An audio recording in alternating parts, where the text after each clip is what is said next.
తీసేటప్పుడు చాలా చాలా జాగ్రత్త తీయాలి. తీసేటప్పుడు చెయ్యి కానీ ఇలా మొలబడిపోయినా లాగేస్తుంది, లేకుంటే ఏదో ఒకటి కాలుకి పడిపోయినా తాడు చేపని లాగేస్తుంది, లేకుంటే ఊకు పెడతాము, ఊకు పట్టుకుని ఊకు వేస్తాడు, ఆ ఊకేమైనా మొలబడిపోతే చేపతో వెళ్ళిపోయి చాలా ప్రమాదమైన ఉంటుంది. అంటే ఎర్రయ్య ఏదైతే చేప కొమ్ము అంటే గేలం పడింది దాన్ని తీసే క్రమంలో ఏ మేరకు ఈరోజు ఆయన మీ మధ్య లేకుండా పోయారు?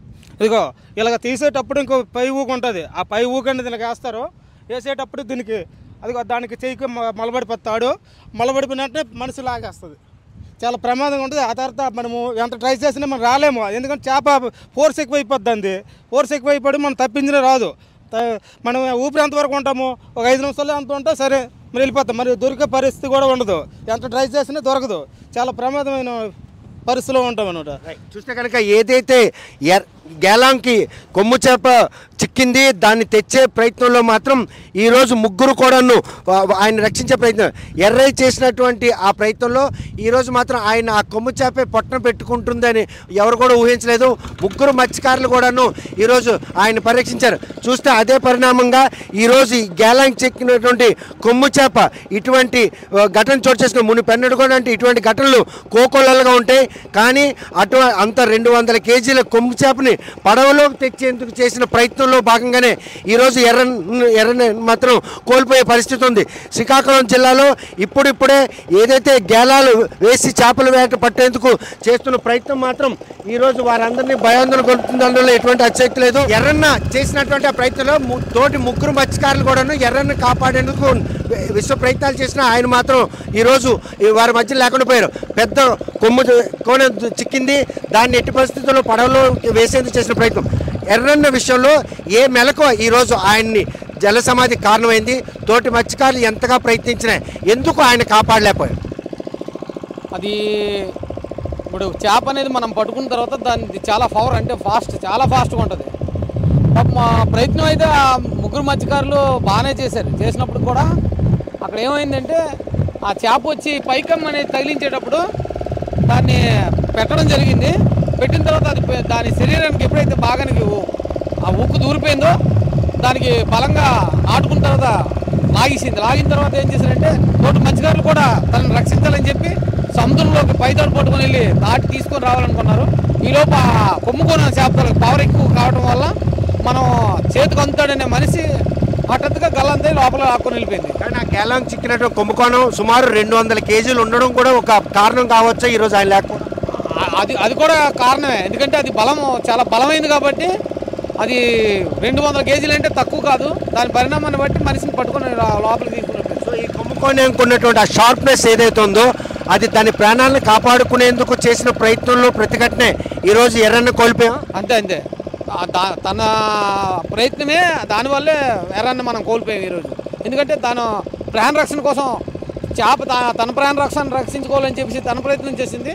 మేము దాన్ని చంపలేని ప్రయత్నంలో విఫలమయ్యి ఎర్రన్న ఈరోజు సముద్రంలోకి వెళ్ళిపోయాడు. ఇటువంటి ఘటనలు పదేపదిలో జరుగుతున్నాయి. దీనికి ప్రత్యామ్నాయం ఏమి లేదా, లేకపోతే వేటలో మెలకువే దీనికి మనం కాపాడుకొని ఆ వేటని చేసుకోవడానికి కుదురుతుంది? దీనికి ప్రత్యామ్నాయం అయితే మరేం లేదు. ఆ వేట మెలకువ తెలుసుకొని వేట చేయటమే తప్ప. కానీ ఇంకోటి ఏంటంటే ఇక్కడ మెయిన్ బాధాకరమైన విషయం ఇలాంటి కోకోలు జరుగుతూనే ఉన్నాయి. కానీ గవర్నమెంట్ ఏం చెప్తుందంటే మత్స్యకారుడు సముద్రంలో పడిపోతే మిస్సింగ్ కేసు కింద నమోదు చేస్తుంది.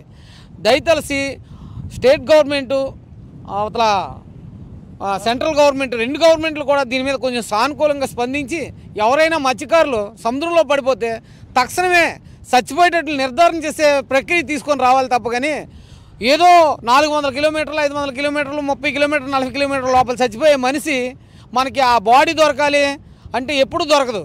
ఎందుకంటే ఏదైతే ఆ ఘటన తర్వాత ఆ మృతిని నిర్ధారించడం విషయంలో మాత్రం ఇటువంటి మిస్సింగ్ కాకుండా చనిపోయారన్నటువంటి విషయాన్ని వెనువెంటనే నిర్ధారించాలి. ఎందుకంటే సముద్రంలో ఒకసారి మనిషి గల్లంత అయిపోయాడంటే ఆ మనిషి మళ్ళీ మన చేతికి వచ్చే అవకాశాలు అయితే చాలా తక్కువ. ఎందుకంటే కోకోలు అనమాట. ఇక్కడ ఒక చెరువులో ఒక నదిలోనే చిన్న వస్తువు జారిపోతేనే దొరకదు. అది మహాసముద్రం. ఎక్కడి నుంచి ఏ దిశ నుంచి ఎటు వెళ్తుందో వాటర్ తెలియదు. 1 గంటలో పరిణామాలు మారిపోతాయి. ఒకవైపు అటు వెళ్తుంది, ఒకవైపు ఇటు వెళ్తుంది, ఒకవైపు ఒడ్డుకు వస్తుంది, ఒకవైపు లోపలికి వెళ్తుంది. అది దాన్ని దిక్సూసి ఎలా ఉంటుంది అనేది కూడా తెలియదు అనమాట. కాబట్టి ఇక్కడ దురదృష్టకరమైన పరిస్థితి ఏంటంటే మత్స్యకారుడు ఎవడు సముద్రంలో పడిపోయినా ప్రతి ఒక్కరికి కూడా మిస్సింగ్ అని రాస్తున్నారు. దయతలచి కేంద్ర రాష్ట్ర ప్రభుత్వాలు దీని మీద సరైన అధ్యయనం చేసి మత్స్యకారుడు సముద్రంలో పడిపోయిన వెంటనే చనిపోయాడనే నిర్ధారణ మాత్రం ఇవ్వాలని చెప్పేసి కరాఖండిగా 24 గంటల్లో దీని మీద ఎక్స్గ్రెసివ్ ప్రకటించి ఆ కుటుంబాన్ని ఆదుకుంటారని కోరుకుంటున్నాం. చూస్తే కనుక ప్రస్తుతం ఎర్రన్న విషయంలో మాత్రం అంత అంటే 200 కేజీల కుంభకోణం ఆ గ్యాలంకి చిక్కడం వారి పాలిట శాపంగా మారింది. చిక్కిన వెంటనే ఏదైతే హుక్కు ఉందో హుక్కుతో పట్టుకొని పైకి తెచ్చే ప్రయత్నంలో దాన్ని అంటే తను కాపాడుకునే క్రమంలో ఎర్రని మాత్రం పొట్టను పెట్టుకుంది. ప్రస్తుతం శ్రీకాకుళం జిల్లాలో కూడాను ఇటువంటి పరిణామాలు ఎలా ఉన్నాయి, ప్రస్తుతం వలలతో వేట సాగిస్తే ఎటువంటి వేట సాగుతుంది, గేలాలు వేస్తే ఎటువంటి వేట సాగుతుంది? పెద్ద చేపలు దొరుకుతాయి గేలా వేస్తారా? పెద్ద చేపలు దొరుకుతాయి సార్, పెద్ద చేపలు దొరుకుతాయనేసి ఆ చేపలు అమ్ముకుంటే ఎక్కువ రేటు వస్తాయని చెప్పేసి కూనాలు, కొమ్ము కూనాలు, అలాగే సొరలు ఇవన్నీ రావడం జరుగుతుంది. అంటే వలలకు అటువంటి చేపలు పడే పరిస్థితి లేదు. చేపలు పడదు సార్, చాలా తక్కువగా పడతాయి. అంటే పెద్ద పెద్ద చేపలు గేలాంకి పడినప్పుడు ఆ చేపలు ఒడ్డుకి తెచ్చేటప్పుడు ఎటువంటి మెలకువలు తీసుకోవాలి? ఎర్రని ఏ మెలకు మిస్ అయ్యి సార్ అది ఊకేసేటప్పుడు మాత్రం తాడుగట్టు ఉంటుంది, ఆ తాడుగట్టు చేతికి మొలయకుండా సాధారణంగానే ఊకేసి లాగాలి. సో జాగ్రత్తలు తీసుకొని బోటు ఏదైనా పట్టుకొని సేఫ్టీ పట్టుకొని చేపను మనం ఊకేయడం జరిగితే చాలా మంచిగా ఉంటుంది. చూస్తే కనుక ఎర్రన్నకి కొమ్ము కోణం చిక్కింది. తోటి మత్స్యకారులతో కలిపి దాన్ని బోట్ లెక్కించే క్రమంలో మాత్రం తను కాపాడుకునేందుకు కొమ్ము కోణం చేసినటువంటి ఆ ప్రయత్నం ఈరోజు ఎర్రన్న మాత్రం కోల్పోయారు. కాకపోతే ఎర్రన్న గల్లంత అయిపోయిన వెంటనే ఆయన మిస్సింగ్ కేసు అని చెప్పడం, ఆయన కోసం ఇంకా రెస్క్యూ నడుస్తుందని చెప్పే విషయాన్ని మాత్రం మత్స్యకారులందరినీ బాధిస్తుంది.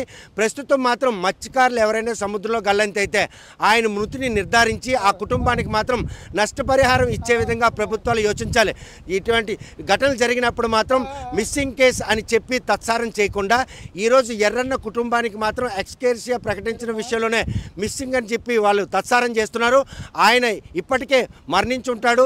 24 గంటల్లో ఆ మత్స్యకారుడు మరణాన్ని నిర్ధారించాలి. ఎర్రన్నకి జరిగినటువంటి ఈ ఘటనతో మాత్రం శ్రీకాకుళం తీరంలో వలలతో వేటకి వెళ్లేందుకు ప్రాధాన్యత ఇస్తున్నారు తప్ప ఈరోజు గేలాలతో చేపల వేటకి వెళ్ళాలంటే భయానక పరిస్థితి నెలకొనే పరిణామాలు మాత్రం శ్రీకాకుళం తీరంలోనే.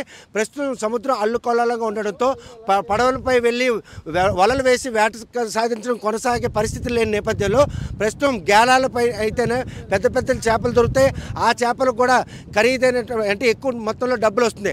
ఆ దిశగానే వాళ్ళు చేసిన ప్రయత్నంలో ఈరోజు ఎర్రన్నతో పాటు నలుగురు కలిసి ముగ్గురు స్నేహితులు కలిసి వెళ్ళి వేట సాగిస్తున్న క్రమంలో ఆ కొమ్ము కోణం చిక్కింది, వారి పంట పండింది అన్నటువంటి క్షణాల్లోనే ఆ కోణం మాత్రం పడవలోకి తెచ్చిన క్షణాల్లో ఆ పడవ నుంచి జారినటువంటి ఎర్రని రక్షించేందుకు తోటి మత్స్యకారులు చేసిన ప్రయత్నం కూడా విఫలం చెందింది. కాబట్టి శ్రీకాకుళం 193 కిలోమీటర్ల తీరం నుంచి శ్రీకాకుళంలో మాత్రం ప్రస్తుతం కొమ్ము కోణాలు కావచ్చు పెద్ద పెద్ద చేపల కోసం గేలాలు పట్టుకొని వేటకు వెళ్ళాలంటే మాత్రం భయపడే పరిణామాలు ఉన్నాయి. మరి ఇటువంటి పరిణామాలను బయటపడాలంటే ప్రత్యామ్నాయ చర్యలు లేవు. కాబట్టి మత్స్యకారులు వాళ్ళకు ఉన్నటువంటి మెలకు ఆధారంగానే చేపల వేట సాగించాలి. ఇటువంటి ఘటనలు పునరావృతం కాకుండా మత్స్యకారులు నిష్ణాతులై ఉండాలి. అటువంటి గేలాలు వేసి వెళ్ళేటప్పుడు మాత్రం నిష్ణాతులైన మత్స్యకారులు వెళ్తే మాత్రం ప్రాణాలు పోయే పరిస్థితులు ఉండవని చెప్పి ఎక్స్పర్ట్ అయిన మత్స్యకారులు కూడా చెప్తున్నారు. మరి ఎర్రన్న ఘటనతో చిక్కోలు తీరంలో మాత్రం గేలాలు పట్టుకొని వేటకు వెళ్ళేందుకు మాత్రం మత్స్యకారులు అందరూ భయపడుతున్నారు అనడంలో ఎటువంటి అతిశక్తులు. శ్రీకాకుళం తీరం నుండి వీడియో జర్నలిస్ట్ రామకృష్ణతో సత్యం, RTV శ్రీకాకుళం. సముద్రంలో చేపల వేటకి వెళ్ళే మత్స్యకారులు వలలు పడవలే కాదు గేలాలను కూడా ఆశ్రయిస్తారు. పడవలతో వెళ్ళి వలలు వేసిన మత్స్యకారులు మాత్రం తక్కువ సంపదే లభిస్తుంది, కాకపోతే దానికి ధర ఉండదు. కానీ గేలాలు వేసినటువంటి మత్స్యకారులకు మాత్రం చాలా పెద్ద పెద్ద చేపలే చిక్కుతాయి అనడానికి ఇటీవల విశాఖపట్నంలో ఎర్రయ్య గేలాం పట్టుకొని తన తోటి మత్స్యకారులతో వెళ్ళి ఒక కొమ్ము చేప తనను సముద్రం లాక్వేలిపై ఘట్టం మాత్రం మత్స్యకారులందరినీ కూడా భయాందోళన గురిచేస్తుంది. పెద్ద చేప పడిందన్నటువంటి ఆశలు అనంతకాలంలో అడియాసలయ్యాయి. ఆ కొమ్ము కోణం చిక్కింది. దాన్ని పడవలో చేసేందుకు తెచ్చే ప్రయత్నంలో ఈరోజు ఎర్రయ్య మాత్రం ఆ సముద్ర గర్భంలో కలిసిపోయారు. ప్రస్తుతం మిగిలిన ముగ్గురు స్నేహితులు కూడా ఆయన పరిరక్షించేందుకు చేసిన ప్రయత్నం మాత్రం విఫలం అయింది. జరిగి 3 రోజులు అవుతున్నాయి. తీర ప్రాంతంలో మత్స్యకారులందరూ ఆ ఘటన తలుచుకుంటూ ఇప్పుడు కూడా భయపడుతున్నారు. 193 కిలోమీటర్ల తీరం ఉన్న చిక్కోలు జిల్లాలో వలలు పట్టుకొని వేటకి వెళ్ళే వారు కాకుండా ఈ గేలాలపై వెళ్ళి వేట చేసే వాళ్ళ మత్స్యకారులు కూడా చాలామంది ఉన్నారు. ఆ ఘటన తర్వాత ఈరోజు గేలాలు పట్టుకొని వేటకి వెళ్ళాలని భయపడే పరిస్థితి. ప్రస్తుతం మాత్రం